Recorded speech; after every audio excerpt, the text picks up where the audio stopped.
Warwick Castle in England. This place comes to us from a subscriber, Shire Ghosts, who actually went there and had a paranormal experience. We are going to do some history on it, and then I'm going to tell you the experience he had when he was here. Let's dive right in. Built by a king, the seat of a kingmaker, and virtual stronghold in the Wars of the Roses and the English Civil War, Warwick Castle has played an important role in British history. Before Warwick Castle's existence, the site on which it sits on was the location of a Saxon fort built by King Alfred the Great's daughter in 1914 AD on the banks of the River Avon. Its aim was as a defense for the Danish invaders. It was in 1068 that the initial visage of Warwick Castle began to take shape when its construction was ordered by William the Conqueror. A major part of what makes Warwick Castle truly exceptional is its stories and those of the people and dynasties for which it formed a backdrop. It was owned by Earl of Warwick, Richard Neville, a central character in the War of the Roses, who history has named the Kingmaker. It was also at Warwick Castle that Edward the Fourth was held prisoner in 1469, and it was later held by future King Richard III, the Duke of Gloucester, in 1480. In 1642, Warwick Castle also played its part in the English Civil War, withstanding a royalist siege. Warwick Castle has more than 1,100 years of history and holds enormous significance in English history. Warwick Castle has witnessed many spine-chilling torture and punishment incidents that has given birth to the Warwick Castle ghosts. Unsurprisingly, Warwick Castle has become one of the most haunted castles in England. Let's find out a little more about it. In 1604, King James I granted Warwick Castle to Sir Funk Grenville. Sir Funk Grenville was a powerful man. He served as a chancellor, and later in 1614 to 1621 raised as Baron Brooke, and then elected as Commissioner of the Treasury.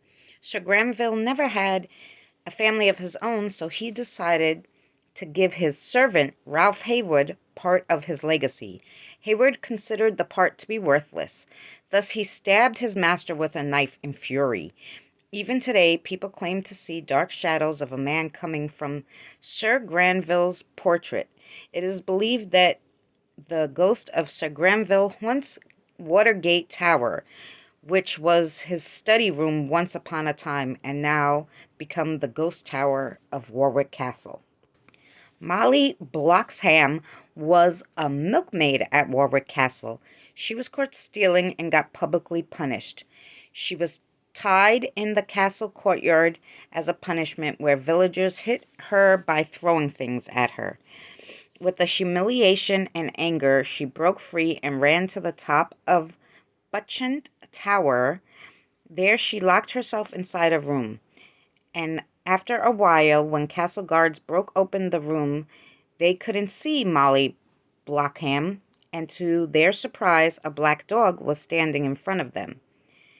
It was said Molly Bloxham was a witch who cursed the castle by turning into a black dog.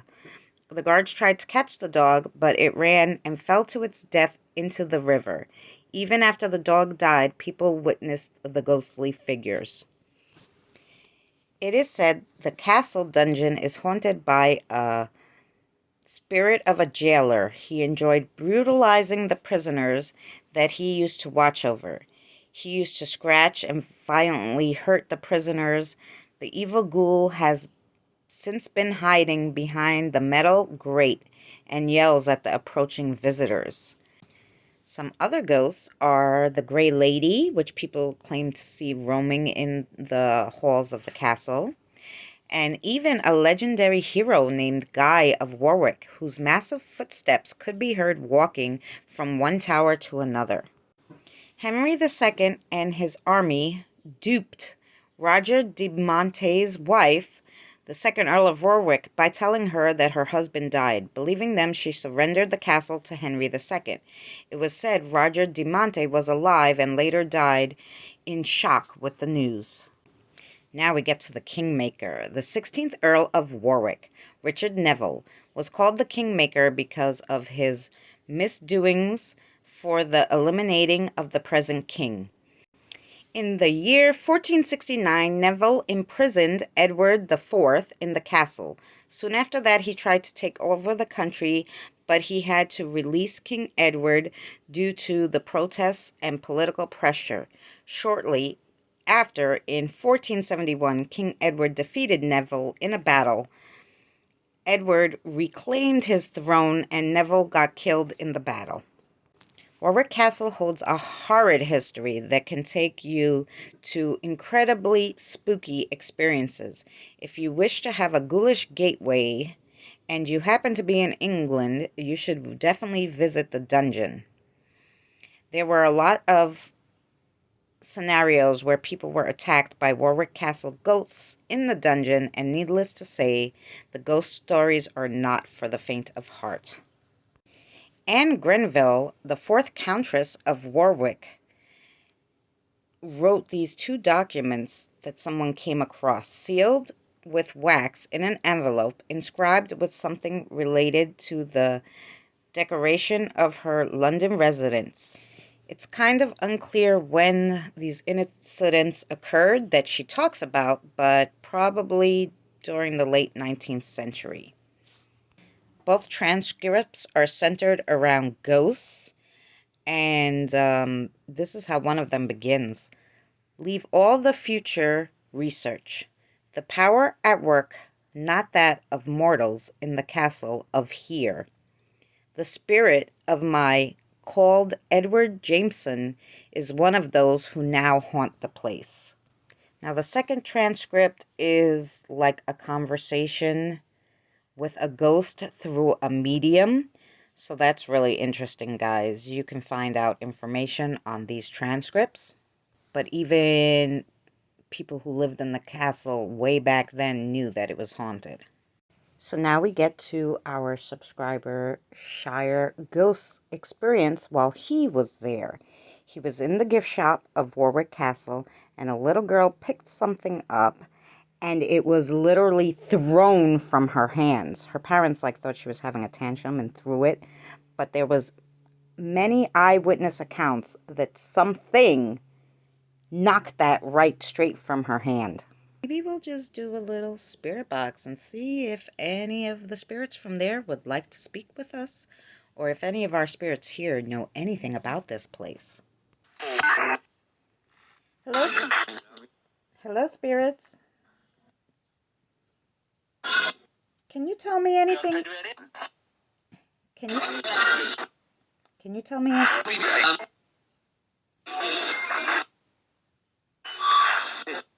Can you tell me anything about this castle? Do you know anything about it?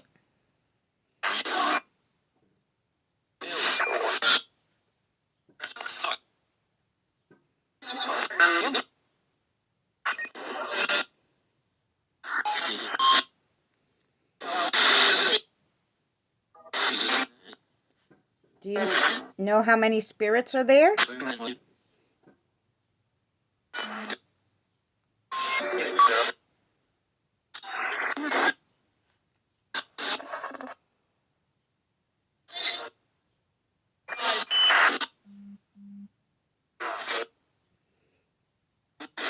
Well, thank you for speaking with us. I'll talk to you later. That's it for this segment of Sinister Sunday, and we'll see you on the next adventure.